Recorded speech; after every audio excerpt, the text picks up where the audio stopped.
Alright guys and girls, we are now back with the next part of my Let's Play Lucifer's Call.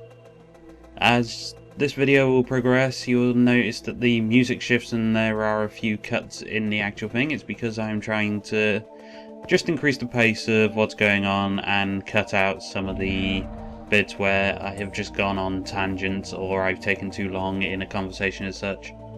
So you may notice a slight chopping in the music, but it shouldn't be too bad and you won't miss anything at all.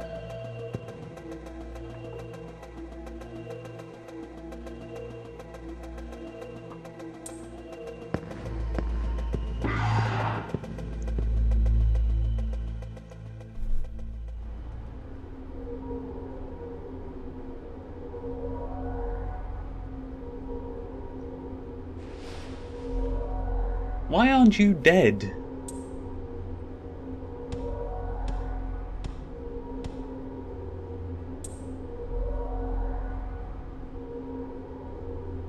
That's not important. Hey, can I get a new magazine from you?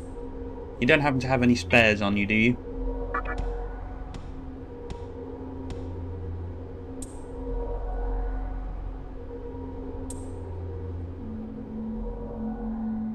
What else would I think like?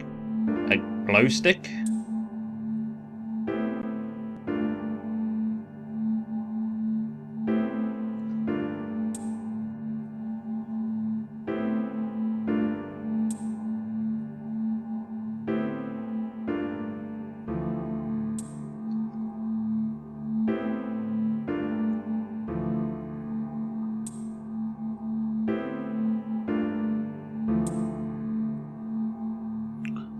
You're probably right on that bet.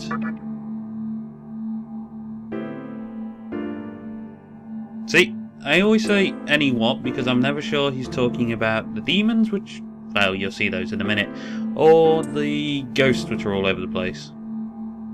But considering he says, well, they're definitely not human, I'm assuming he's talking about the demons, so in that case I haven't actually seen any yet. Nope, that's because they're dead. You know, whole end of the world thing, which you were talking to me about earlier.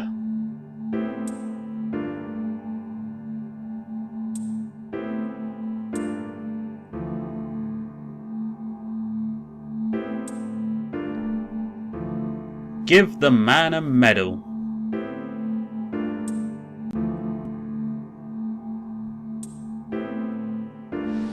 There is no could have, it has happened.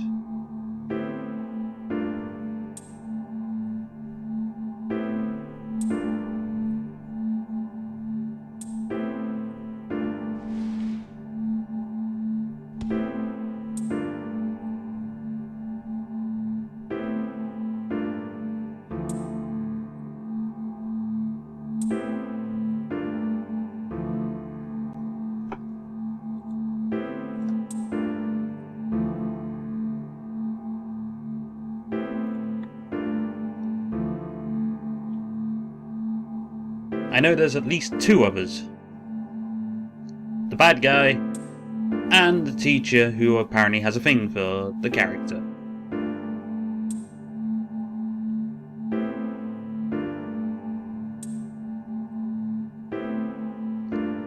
Really, considering the sounds I heard your hat making earlier as you were tapping it on your leg, I'm pretty sure you got it from Oddjob.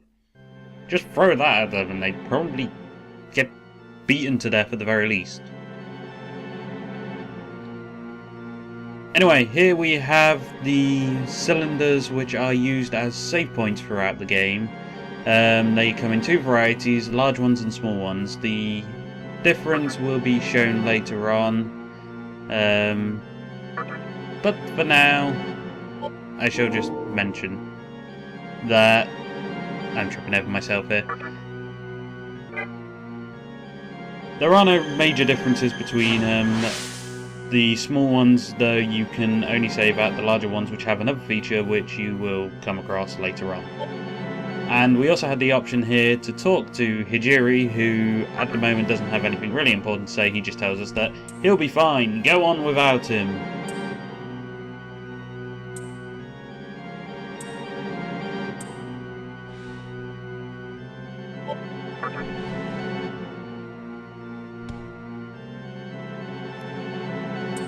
Getting out of the hospital sounds like a good plan.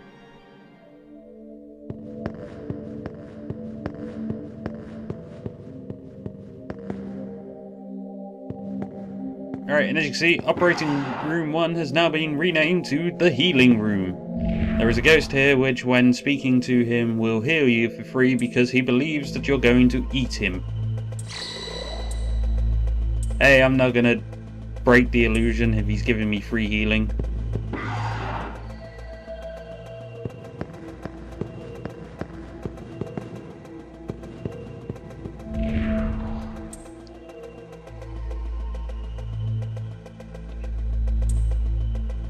I have no idea what that is, other than some energy that all of them seem to want to eat.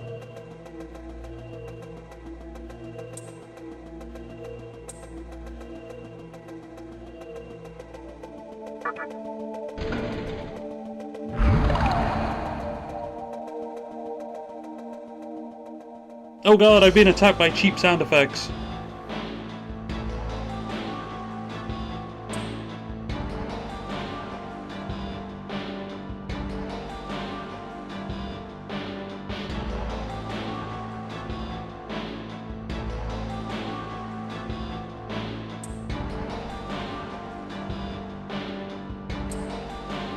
A voice echoes in your head and not coming from the person who's standing slightly down the corridor.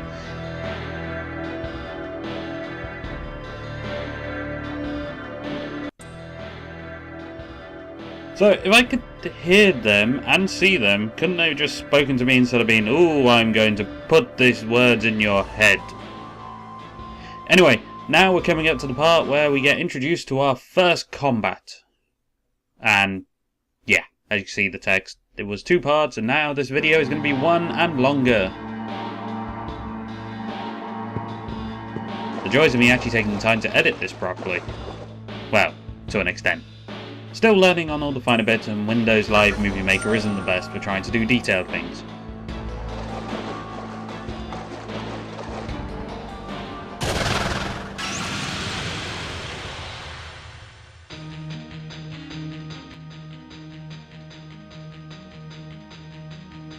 Yep, here we are introduced to 2 of the easiest, well, one of the easiest types, we got 2 of them, types of bad guys in the game.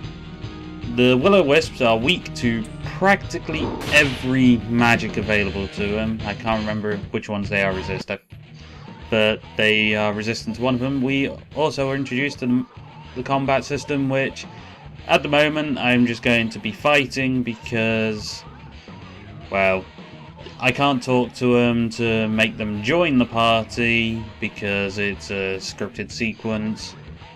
And I don't need to use the items or escape from the battle.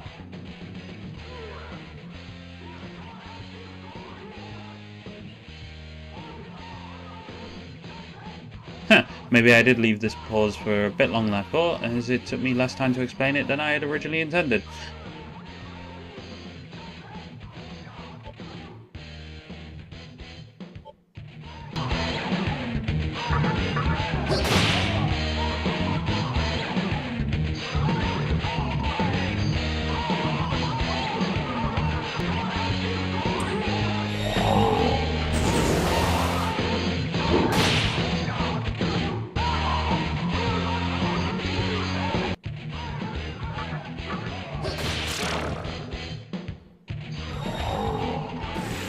And actually, as I'm watching this while recording the thing, I didn't actually realise how slow I was going when I was actually recording this. But the cuts have helped speed it up quite a bit.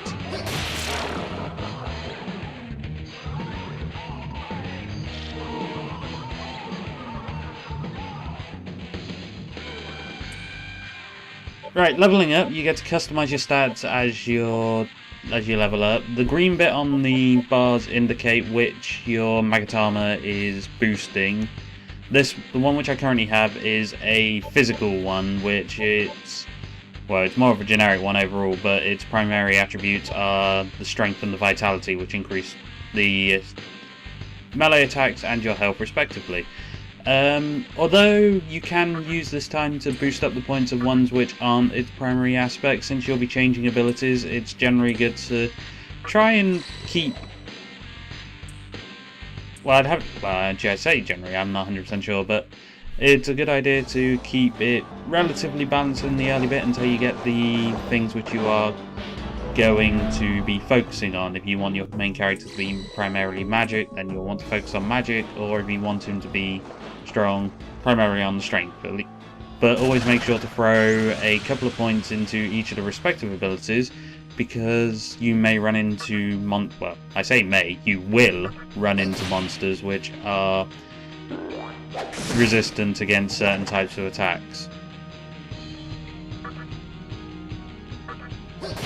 This guy, again, another weakling. If I had access to magical abilities at the moment, which I don't, then he'd crumble very quickly.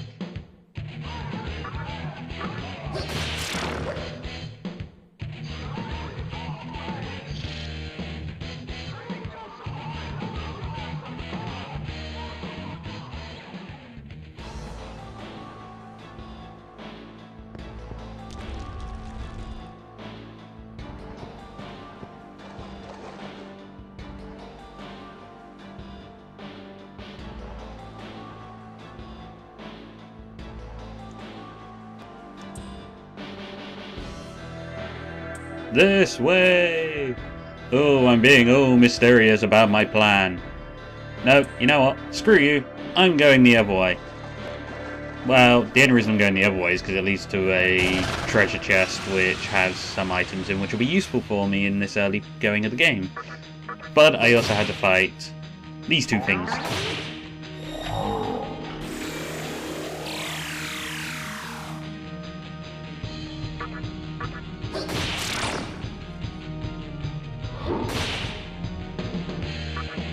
Out of the two, Kodama was more of a threat because he also has access to one of the elemental magical types. It's Force, I think it is, so not more, well, less of an element, should I say.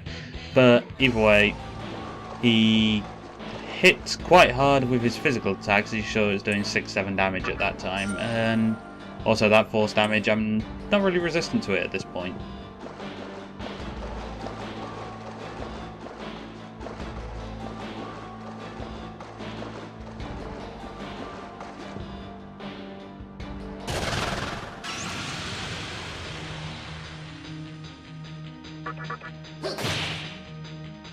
Yeah, up in the top right you can see the turn count to determine which, yeah, ouch, that hurts, and yes, at this point I do use a potion because I'm not going to waste the fire rock on them because there's not much point at this time, because I can beat them, and the potions are a lot easier to get hold of. As you can see up in the top right, you've got the turn counter. If you perform a critical hit or use an ability that the opponent is weak to, it will start flashing. You'll have only used half your action, so for every good action you do, you get to make extra. For normal abilities, it will just take one full action. Talking to them, again, is one action, and if you do something that they're resistant to, or immune to, or talk to someone and it fails, you will lose either double the amount of actions, so 2 actions, or it will completely end your turn.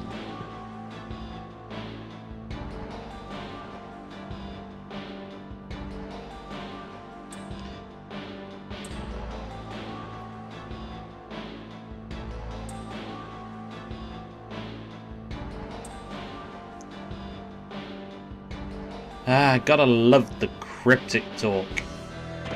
We will meet again soon. I won't tell you when, and I shall probably cause you hassle when we do, but we shall meet again. And that puts me right back at the medical center underground facility. Let's see if my friends have returned to the lobby. Surely the end of the world will have brought them back so that I can meet up with them and we can get the hell out of here.